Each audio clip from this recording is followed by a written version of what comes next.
मंच पर आसीन हमारे साथ यहाँ उपस्थित हमारे ग्वालियर के सौम्य, सुशील और एक ऐसा नेतृत्व जिसने सदैव ग्वालियर की सेवा अपने रग रग से की है, हमारे सांसद महोदय शेजवलकर साहब, आज उनके पूज्य पिताजी की पुण्यतिथि भी है। उनके पूज्य पिताजी ने भी ग्वालियर के लिए अपनी पूरी जिंदगी निछावर की थी। आज एनके शेजवलकर साहब को भी हम अपने दिलों के गहराइयों से श्रद्धा सुमन अर्पित करते हैं। हमारे साथ यहां खड़ी हुई आपकी घर की बेटी, आपकी बच्ची, आपकी बहन, आपकी चाची, आपकी नानी, हर रूप में जो आपकी लड़ाई आज नहीं लेकिन कई दशकों से जब से होश संभाला है, मेरे पूज्य पिताजी के समय से आज तक डबरा की आन बान और शान के लिए सब कुछ निछावर करने वाली मेरी इमरती देवी जी, हमारी नगरपालिका की अध्यक्षा लक्ष्मी देवी राजा जी, हमारे ग्वालियर ग्रामीण के कुशल,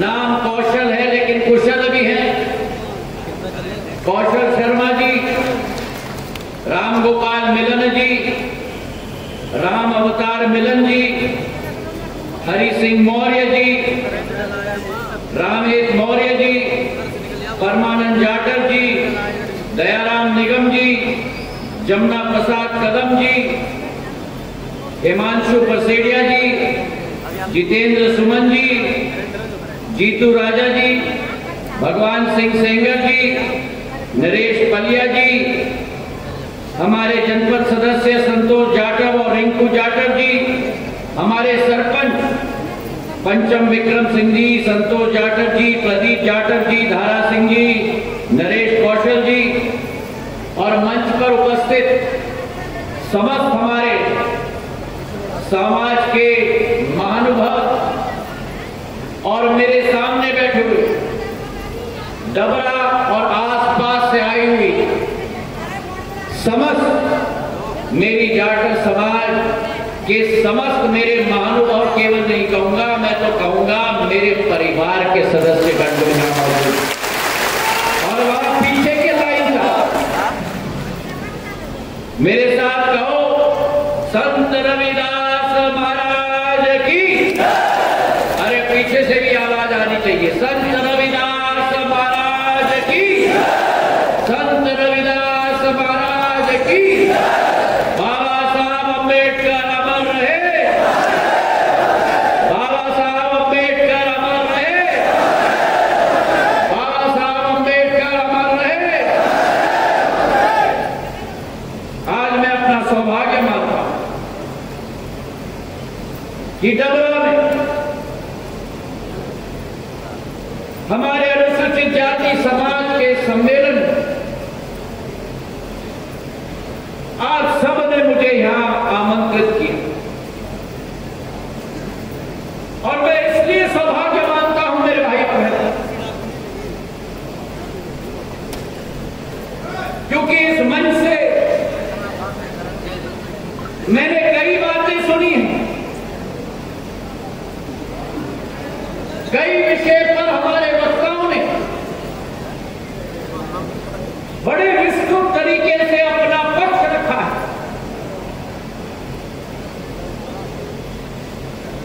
और इसमें कोई दो राय नहीं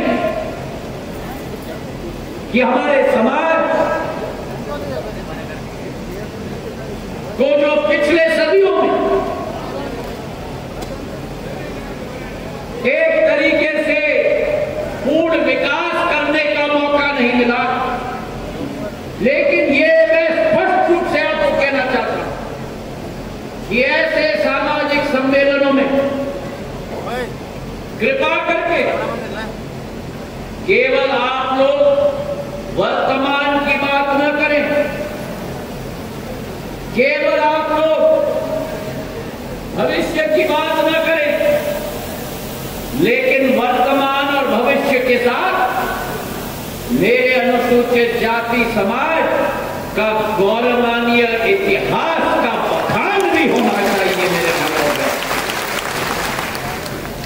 इस समाज का इतिहास अतुल्य है और मैं शब्द का प्रयोग सोच समझ कर रहा हूं। आपके समाज का इतिहास अतुल्य है और वो इसलिए अतुल्य है कि आपके समाज का उल्लेख महाभारत से लेकर रामायण तक लेकर, जहां आपका शौर्य, आपकी बौद्ध क्षमता और आपके मुकाबला और पराक्रम करने की क्षमता की गाथाएं लिखी गई हैं मेरे भाई और बहन। जब जब इस भारत माता की धरती पर, और मैं पिछले 100 साल 200 साल 40 400 साल की बात नहीं कर रहा हूं, लेकिन महाभारत काल तक जब जब भारत माता की धरती पर आक्रमणकारियों दुष्टों का ध्यान पड़ा है, तब तब मेरे अनुसूचित जाति के समाज के योद्धाओं ने उनका मुकाबला करके उनको परास्त किया। और ये हमारा स्वर्ण इतिहास है। प्राचीन काल के कालखंड से आधुनिक काल तक आपका इतिहास लिखा गया है, तो आपका इतिहास स्वर्णम अक्षरों में लिखा गया है मेरे भाइयों। जहां एक तरफ 2 उदाहरण मैं आपको देता हूं। एक प्राचीन काल का उदाहरण, एक भारत की आजादी के समय का उदाहरण। प्राचीन काल का उदाहरण संत रविदास जी की हम बात करें, जो गुरु रविदास जी के रूप में भारत माता को एक महान संत, और संत में अगर कहूं तो वो काफी नहीं है। महाराज संत रविदास जी एक केवल संत नहीं थे, एक दर्शन शास्त्री,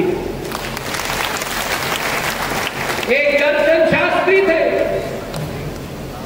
और केवल संत और दर्शन शास्त्री नहीं, लेकिन संत और दर्शन शास्त्री के साथ साथ एक कवि भी थे। अरे तालियों की गड़गड़ाहट होनी चाहिए संत रविदास जी के पीछे तक, ओ पीछे तक लाल दुपट्टे वाले दादा। एक संत थे, एक दर्शन शास्त्री थे, एक कवि थे, और केवल संत दर्शन शास्त्री और कवि नहीं, लेकिन संत रविदास जी महाराज एक समाज सुधारक थे। एक तरफ उनका उदाहरण, और ये आप संत रविदास जी महाराज के बारे में सोचें, ये आपके समाज के नवरत्न केवल नहीं, ये संपूर्ण भारत माता के नवरत्न केवल नहीं, लेकिन संत रविदास जी महाराज, यह अतिशयोक्ति नहीं होगी अगर मैं कहूं कि पूर्ण विश्व के नवरत्न है, पूर्ण विश्व। आज भी उनके आदर्श पर चलने का एक संकल्प मिलकर लेना हो।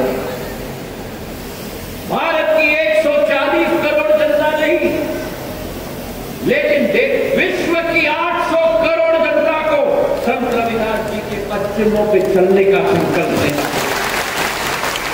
तब विश्व कल्याण होगा,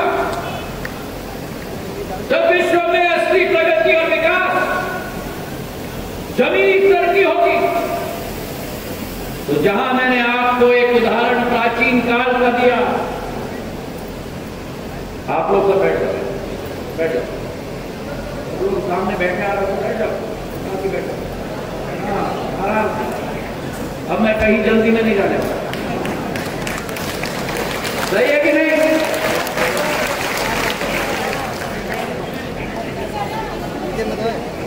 और जहां मैंने आपको उदाहरण दिया प्राचीन काल, वही अगर आधुनिक भारत का हम उदाहरण दे, तो आधुनिक भारत में अगर देश के हर एक समाज को देख लो, हर एक अगर देश के उस समय की 1947 की 40 करोड़ की आबादी की बात देख लो, तो कोई भी व्यक्ति मेरे बाबा साहब अंबेडकर के सामने खड़े नहीं हो सकते। वो बाबा साहब अंबेडकर जिन्होंने लोकतंत्र का ग्रंथ आपको और हमें दिया संविधान के रूप में, ये लोकतंत्र की ग्रंथ है जिसे केवल राजनेता नहीं, लेकिन इस देश का 140 करोड़ का एक एक व्यक्ति अपने सिर पर कमाकर, अपने दिल और जिगर में रखकर अपना जीवन का यापन करता। तो बाबा साहब अंबेडकर जैसा एक पथ प्रदर्शक जो आपके समाज के हैं, लेकिन बाबा साहब अंबेडकर आप लोगों के लिए केवल देवता नहीं, इस देश के 140 करोड़ जनता के लिए देवता है मेरे भाई। उनकी एक दूरदर्शिता की सोच, उनकी एक विचारधारा,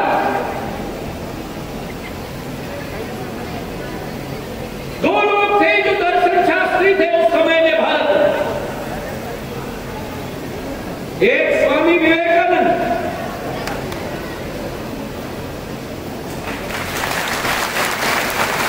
और एक बाबा साहब अंबेडकर, जिनकी ये क्षमता थी उस कम उम्र में, 20 साल की उम्र में, 25 साल की उम्र में, जो ये बच्चे बैठे हुए हैं ना, इनकी उम्र में आप देखो कमाल, बौद्धिक क्षमता की कमाल, दिल की संकल्पता की, ज्वालामुखी की कमाल, कि 20-25 साल की उम्र में 100 साल पूर्व का कैसा देश होना चाहिए और कैसा विश्व होना चाहिए, उसकी कल्पना करने की मैं प्रणाम करता हूं बाबा साहब अंबेडकर की मूर्ति को, जिन्होंने देश को दिशा दिलवाया। और शुरुआत मैं करूंगा महान संत रविदास जी से, जिन्होंने अपनी सीख में, अपनी दिशा, अपना पथ जो नियमित तौर से उन्होंने शुरुआत की थी, हर वक्त उन्होंने मानववादी मूल्य, सामाजिक एकता, सामाजिक समरसता पर 300 साल पहले, 250 वर्ष पहले बल दिया। वो देख पा रहे थे कि कैसा भारत होना चाहिए अगर विश्व में हमें नक्षत्र के रूप में अग्रसर होना है। और वो संत रविदास जी महाराज ने ऐसी समाज की कल्पना की, ऐसी समाज की कल्पना जिस समाज में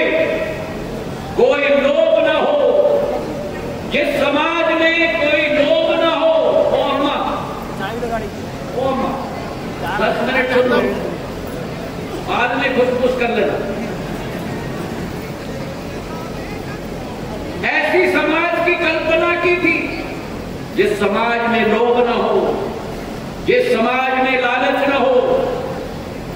ऐसी समाज की कल्पना की थी जिस समाज में दुख न हो, जिस समाज में एक दयालु भाव दूसरे मानव के प्रति उत्पन्न हो पाए। एक ऐसी समाज की कल्पना की थी जहां भेदभाव पूर्ण रूप से गाड़ के हमें खत्म करना हो। और इसलिए उन्होंने लिखा था, और उनके शब्दों को मैं दोहराऊंगा, उनके शब्दों को दोहराऊंगा, क्योंकि आज कलयुग का जमाना आ गया। और इस कलयुग के जमाने में हमें अपने अंतर्मन के साथ अपने जीवन में पवित्रता के रास्ते पे हमें चलना होगा। अगर मोक्ष हमें पाना है तो सत्य के रास्ते पे चलना होगा, जन कल्याण के रास्ते पे चलना होगा, एक दूसरे के विकास के बारे में सोचना होगा, एक दूसरे को कम करने के लिए और नीचे दिखाने की सोच हमें त्याग करनी होगी। उन्होंने कहा था कि रैदास जन्म के कारण होत न कोई नीच, रैदास जन्म के कारण होत न कोई नीच, नर को नीच कर डारी है, नर को नीच कर डारी है ओछे कर्म की नीच। जो व्यक्ति नीच होता है वो ही नीच होता है जो अपने कर्म के आधार से नीच कार्य करता है। और आज ये हमारे लिए सबसे बड़ी सीख है। कभी दूसरे के प्रति ईर्ष्या का भाव मत रखना, कभी दूसरे के प्रति, अपने प्रतिद्वंदी के प्रति भी कभी भी गलत भावना न रखना। ऊपर वाला है, ईश्वर है, वो सब देखता है। अगर हम अपना कर्म रोज करें, भगवान का नाम लें, बाबा साहब का नाम लें, संत रविदास जी का नाम लें, वो ईश्वर हमारी रक्षा सदैव करेगा। तो जहां एक तरफ उनकी सोच थी समरसता की, पवित्रता के रास्ते पे चलने के लिए हर इंसान को एक नया उत्साह देते थे, वही देखो आप कि संत रविदास जी की, महाराज की जो लेख थे, वो लेख केवल आपके समाज तक सीमित नहीं थे। उनके 40 पद गुरु गोविंद सिंह जी ने गुरु ग्रंथ में भी शामिल किया।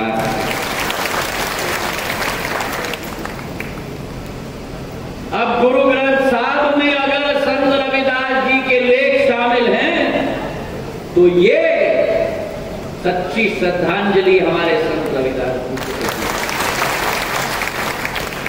जहां एक तरफ संत रविदास जी ने रास्ता दिखाया, दूसरी तरफ बाबा साहब अम्बेडकर, जिन्होंने सदैव समरसता का रास्ता पकड़ा और संघर्ष किया, समरसता के लिए संघर्ष किया, विकास के लिए संघर्ष किया, प्रगति के लिए। और उनका संघर्ष, उनकी लेख, उनकी सीख आज भी भारत का वासी नहीं लेकिन विश्व का वासी उनको नमन करता है और प्रणाम करता है।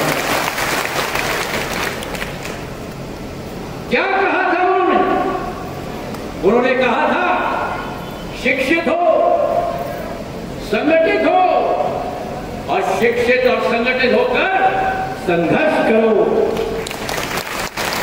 और आज अगर इस देश में एक नेता है जो बाबा साहब अम्बेडकर के मूल्य और सिद्धांतों को साकार कर रहे हैं तो प्रधानमंत्री नरेंद्र मोदी हैं मेरे भाई। हमारे समाज ने सदैव स्वतंत्र भारत की विकास और प्रगति और लड़ाई अपना योगदान दिया। और एक और किस्सा मैं आपको सुनाना चाहता हूं। जब द्वितीय विश्व युद्ध हुआ था, उस समय में हमारे समाज का रेजिमेंट, जमात रेजिमेंट बनाया गया और उस समय कोहिमा की लड़ाई में इस रेजिमेंट ने अपना शौर्य और बलिदान का प्रतीक दिया, जो आज भी इतिहास में लिखा गया है मेरे भाइयों। और जब आजादी की लड़ाई आई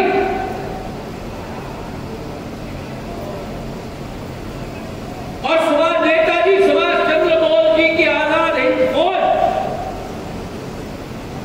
इंडियन नेशनल आर्मी ने अपने आप को पूर्ण रूप से तैयार कर दिया आजादी के लिए, तो अंग्रेजों ने हमारी इस रेजिमेंट को कहा कि नेताजी के साथ लड़ाई में लड़ो। पर देशभक्ति हमारे समाज के लोगों में देखो आप, इतिहास साक्षी है कि ये पूरा रेजिमेंट ने संकल्प ले लिया कि हम नेताजी सुभाष चंद्र बोस जी के साथ लड़ाई नहीं करेंगे और अंग्रेजों के साथ विद्रोह कर दिया पूरे रेजिमेंट ने।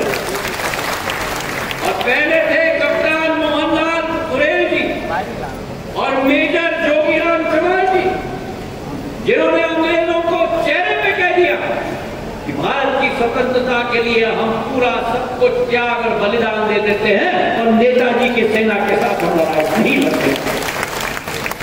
ये इतिहास हमारे समाज का है मेरे भाइयों में, और इस इतिहास को दोहराने की जरूरत है, क्योंकि मेरे समाज के बुजुर्गों को इस इतिहास का संदर्भ मालूम, लेकिन ये आने वाली पीढ़ी भी इस समाज का बुलंद इतिहास समझ पाए और एक गर्व से छाती फूल के हम लोग बात करें।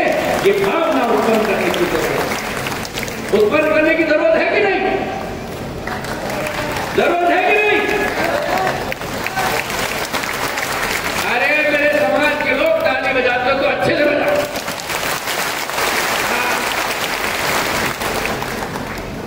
हमारा इतिहास एक दौरान भी इतिहास, और एक व्यक्तिगत अनुभव मैं आपको देना चाहूंगा। इस देश के स्वतंत्रता के पहले जिन स्वतंत्रता सेनानियों ने 200, 300, 400 साल पूर्व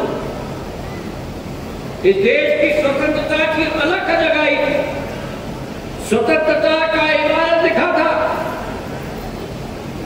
स्वतंत्रता का संदेश जारी किया था, उनमें से एक मेरे अपने छत्रपति शिवाजी महाराज, जिन्होंने हिंदवी स्वराज का झंडा उठाया। और छत्रपति शिवाजी महाराज की विशाल सेना, उस विशाल सेना में भारत के हर समाज, हर धर्म के लोग शामिल थे। पर उस सेना में अगर सबसे वीर सेनानी थे तो वो महार सेना के हमारे वीर सेनानी थे जो आपके समाज से आते। जितने भी हम मराठाओं के गढ़ किले थे,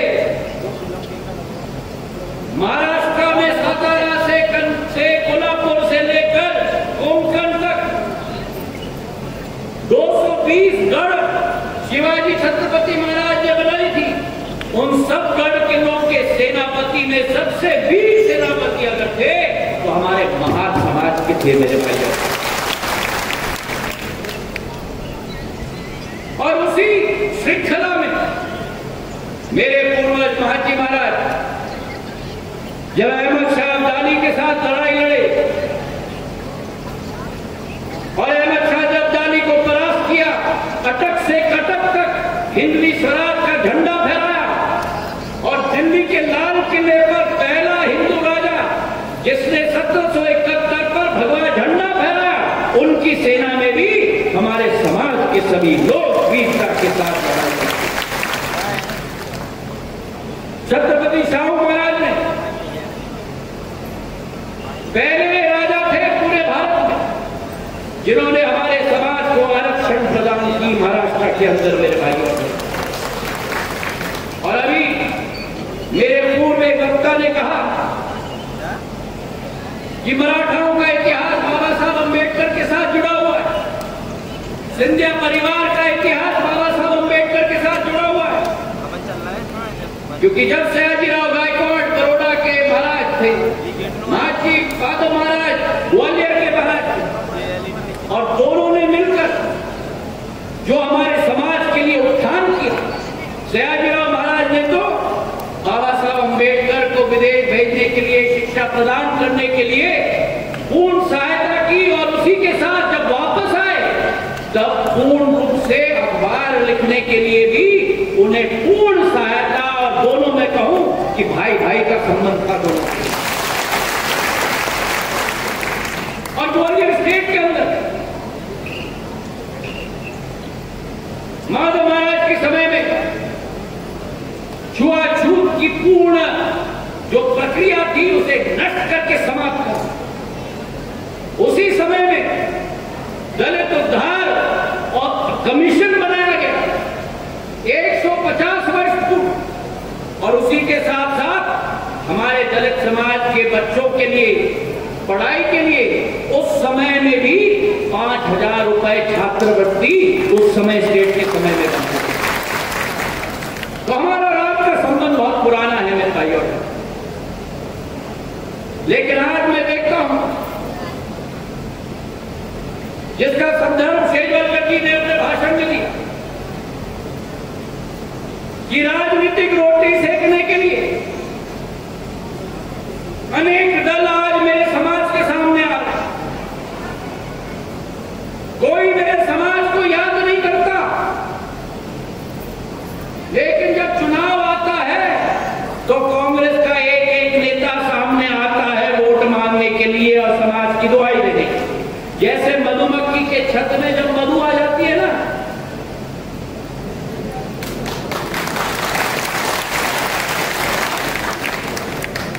तो जानो और पहचानो इन लोगों को, जानो और पहचानो इन लोगों को, क्योंकि ये वो लोग हैं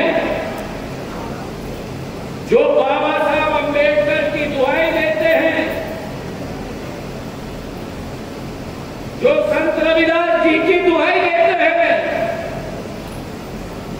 लेकिन अखंड भारत में, स्वतंत्र भारत में, जब मेरे और आपके बाबा साहब अम्बेडकर ने निर्णय लिया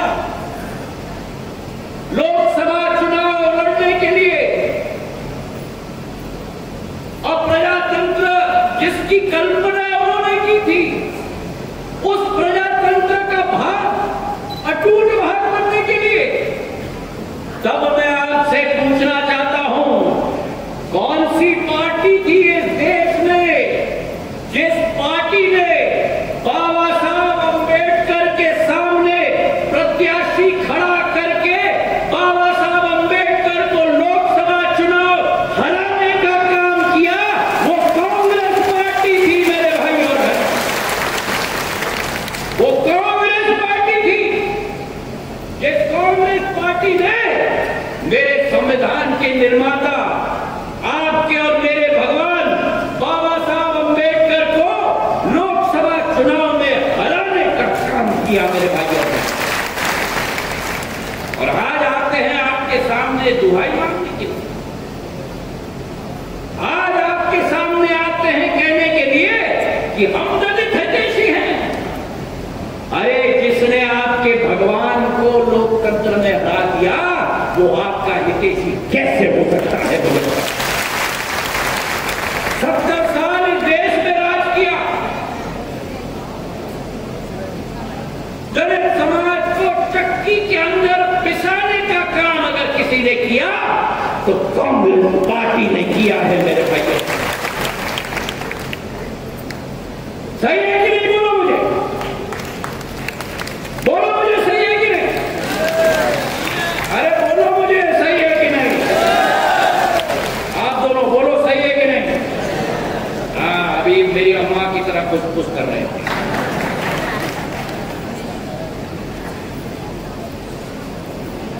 सत्य जानो और सत्य को अपने दिमाग के अंदर नहीं लेकिन अपने दिल में अंकित करो। आज जो मेरा अनुसूचित जाति समाज, केवल आप नहीं, मेरा अनुसूचित जनजाति समाज, मेरा आदिवासी, आज तक आप और आदिवासी समाज लड़ाई लड़ रहे हैं, संघर्ष कर रहे हैं, किसकी बदौलत? वो कांग्रेस पार्टी जिसने आपके वोट के आधार पर 70 साल इस देश में राज किया। ये स्थिति उस पार्टी ने तैनात कर दी कि आज भी आपको अपने विकास और प्रगति के लिए लड़ाई लड़नी पड़ रही है। और तो और जब बाबा साहब अंबेडकर, मैं आपसे मिल गई, अभी तो मेरी शुरुआत है। अरे ये कहा है ताली, भाई ताली बजाना तो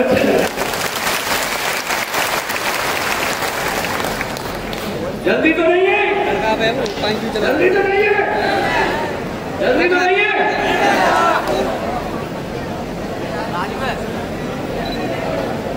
जब हमारे भगवान बाबा साहब अंबेडकर का परिनिर्वाण हुआ, क्या बाबा साहब अंबेडकर भारत माता के सच्चे सपूत थे कि नहीं? बोलो, थे कि नहीं? बोलो, पीछे बोलो, मुझे सच्चे सपूत थे कि नहीं? तो क्या उनके परिनिर्वाण के बाद क्या उनको भारत रत्न नहीं मिलना चाहिए था? मिलना चाहिए था कि नहीं? मिलना चाहिए था कि नहीं? अरे बोलो भैया,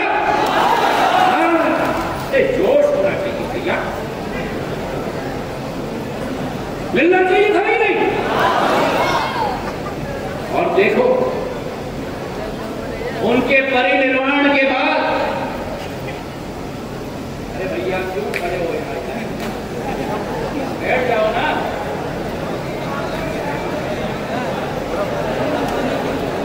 जितना मैं आगे देखता हूं उतना मैं पीछे भी देखता हूं। उनके परिनिर्वाण के बाद इनकी आत्मा को इंतजार करना पड़ा, इनकी आत्मा को इंतजार करना पड़ा जब तक भारतीय जनता पार्टी की सरकार बनी, अटल बिहारी वाजपेयी जी प्रधानमंत्री बने, तभी अटल बिहारी वाजपेयी जी ने बाबा साहब अंबेडकर को भारत रत्न से मान लिया। अब अगली बार कांग्रेस ही आएगा ना आपके सामने, आप पूछ रहे सवाल पूछोगे कि नहीं? पूछोगे कि नहीं? अरे तुमसे बोलो अम्मा, पूछोगे कि नहीं? मेरी खुशबूस वाली अम्मा, पूछोगे कि नहीं? वो पूछोगे तो हाथ उठा लो। हाँ, जो कांग्रेस ने आपके वोट पर सदैव राजनीति की हो, उस कांग्रेस ने आपके देव देवताओं को कभी भी जगह नहीं दिया इस देश। आज संत रविदास जी का मंदिर बन रहा है तो कौन बना रहा है? मन से कोई नहीं, कौन बना रहा है? कौन बना रहा है? कौन बना रहा है? सागर में 100 करोड़ रुपए का मंदिर संत रविदास जी का प्रधानमंत्री नरेंद्र मोदी और शिवराज सिंह चौहान मिलकर बना रहे हैं। 70 साल में कांग्रेस ने क्यों नहीं सोचा? क्यों नहीं सोचा 70 साल में? और कल आगे सागर में इनकी नाटक नौटंकी देखो। अगर किसी ने एक अच्छा कदम लिया हो समाज के उत्थान के लिए,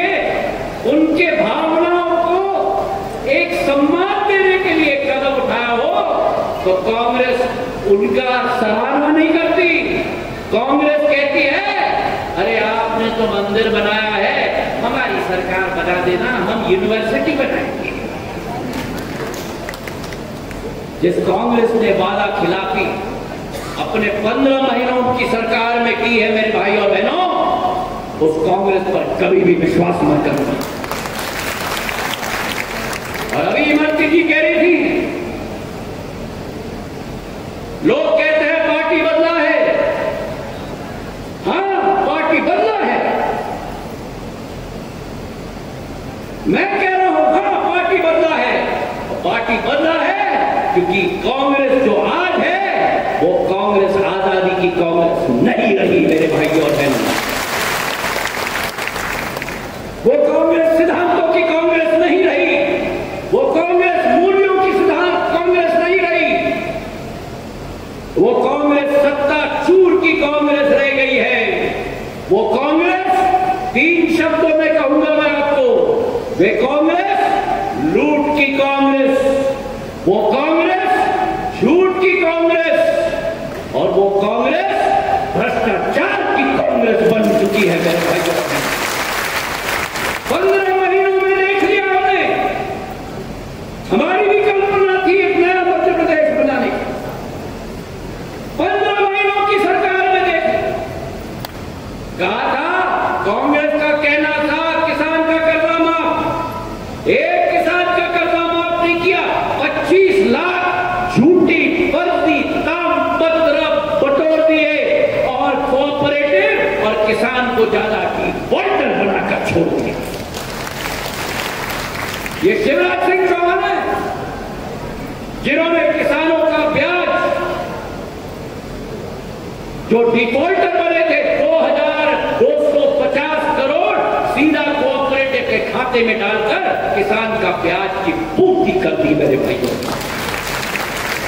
ये शिवराज सिंह चौहान प्रधानमंत्री नरेंद्र मोदी जी जिन्होंने हमारा गरीब किसान है, हमारा दलित समाज का, पिछड़ा समाज का, आदिवासी समाज का, उनके खाते में 6000 रुपया प्रति वर्ष पहुंचाने का काम प्रधानमंत्री ने किया और शिवराज सिंह जी ने उस 6000 पर 6000 और डालकर 12000 रुपया आपके खाते में पहुंचाने का काम।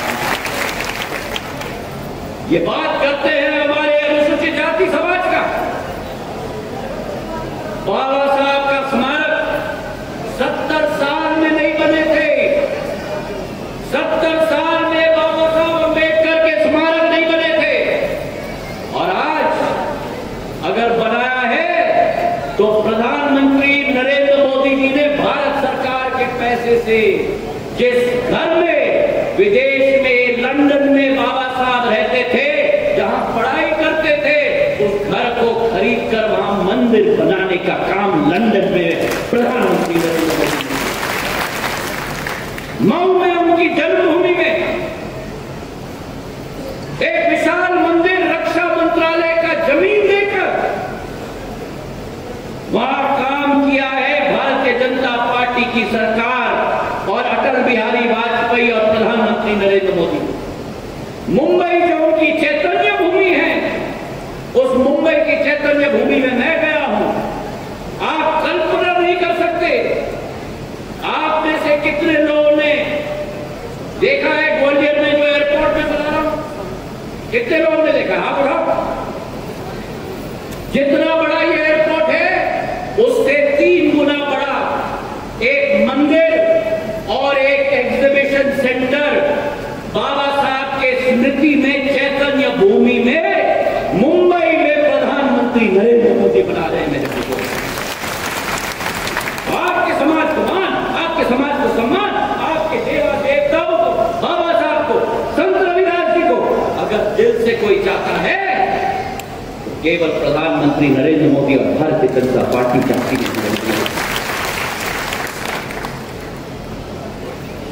और आज जो 5 काम बाबा साहब अम्बेडकर के, उनकी जन्मस्थली मऊ, उनकी दीक्षा स्थली नागपुर, उनकी शिक्षा स्थली लंदन,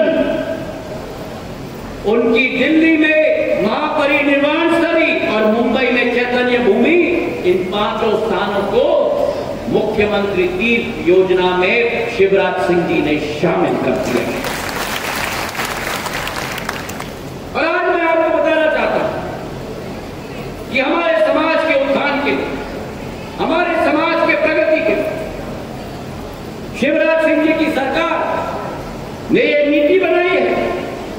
कि हमारे समाज के बच्चों को जो अपना उद्योग छोटा छोटा कारोबारी शुरू करना चाहता है, 1 लाख से 50 लाख का लोन दिलाने के लिए 5% तक का ब्याज और लोन का गारंटी बैंक को राज्य सरकार दिलवाएगी। मेरे भाइयों, आज आपके समाज को आगे ले जाने के लिए डॉक्टर भीमराव अंबेडकर जी की लोक कल्याण योजना के तहत 1 लाख का लोन पूरे ब्याज के साथ राज्य सरकार गारंटी देती है, ताकि हमारे समाज के लोग आगे बढ़े, विकास कर पाए।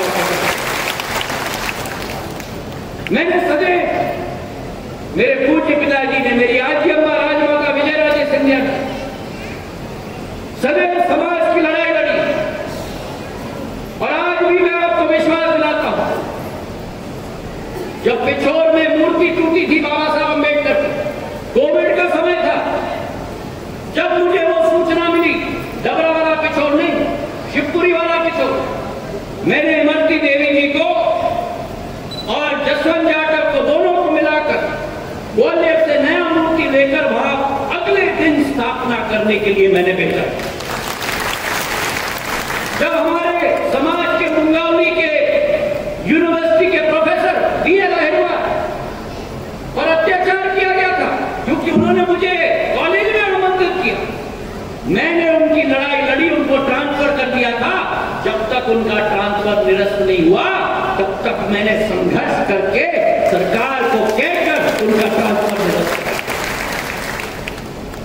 मेरा आपका एक पारिवारिक संबंध 2 अप्रैल को बहुत बड़ी घटना हुई थी, बहुत बुरी घटना हुई थी, और उस घटना के बाद आपके समाज के लोगों के ऊपर केस लगाया गया। कांग्रेस की सरकार को बर्खास्त करने के बाद जब भारतीय जनता पार्टी की सरकार बनी, तब मैंने संकल्प किया था कि आपके समाज का एक एक व्यक्ति का केस हम वापस लेंगे।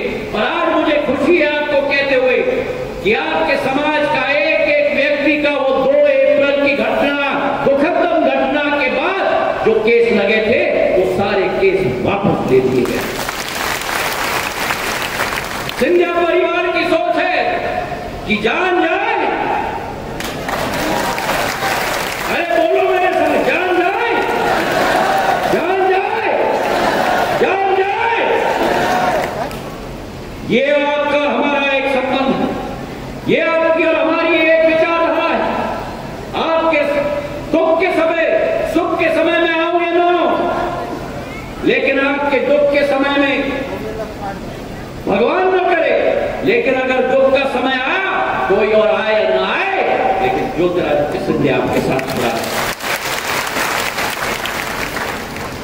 और यह विश्वास मैं आपको दिलाता हूं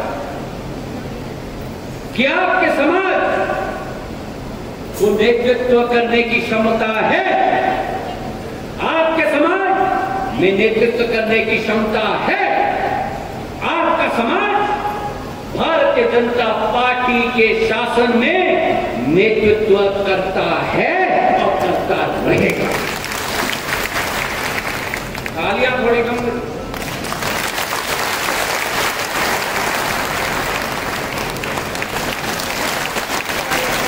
पीछे पीछे मैं बताता हूं क्यों, क्योंकि आप भी तक मैंने नहीं बताया। भारत की आजादी से आज तक जितनी भी सरकारें भारत में बनी हैं, ये पहली सरकार है प्रधानमंत्री नरेंद्र मोदी जी की, जिसमें सबसे ज्यादा अनुसूचित जाति के सांसदों को मंत्री बनाया गया है केंद्र में।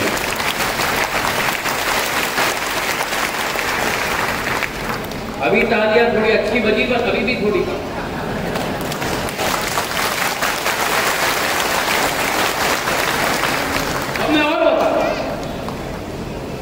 ये वही भारतीय जनता पार्टी है, और मुझे फख्र है, आज इमरती जी ने मुझे बताया कि मेरे इस मंच पर ऐसे सरपंच बैठे हुए हैं जो सामान्य सीट से जीत के आए हैं। मैं उनको भी कहूंगा तालियां थोड़ी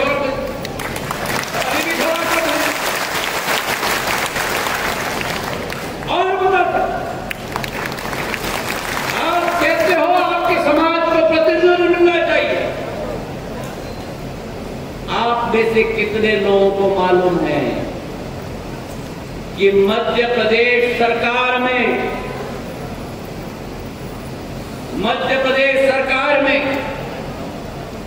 अगर महिला बाल विकास की जिम्मेदारी दी गई थी तो आपकी समाज के ही मेरी इमरती थी। अब थोड़ी गंजोशी आ रही है।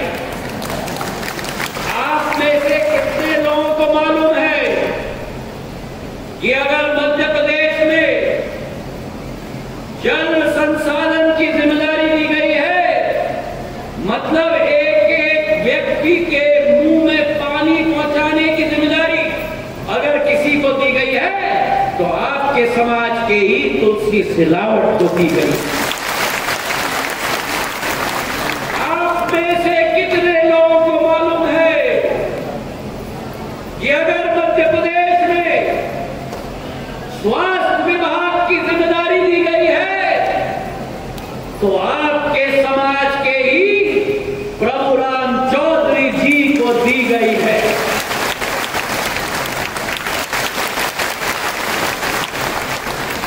और आप में से कितने लोगों को मालूम है कि मध्य प्रदेश की, ये मेरी महिलाओं को ठीक लगेगा, मध्य प्रदेश की तिजोरी की चाबी अगर किसी के हाथ में है तो आपके समाज के जगदीश देवड़ा जी के हाथ में है। मेरे भाइयों बहनों, आपकी क्षमता है अपना घर चलाने का नहीं, अपने गांव चलाने का नहीं, अपने नगर पालिका चलाने का नहीं, अपने विधानसभा चलाने का नहीं।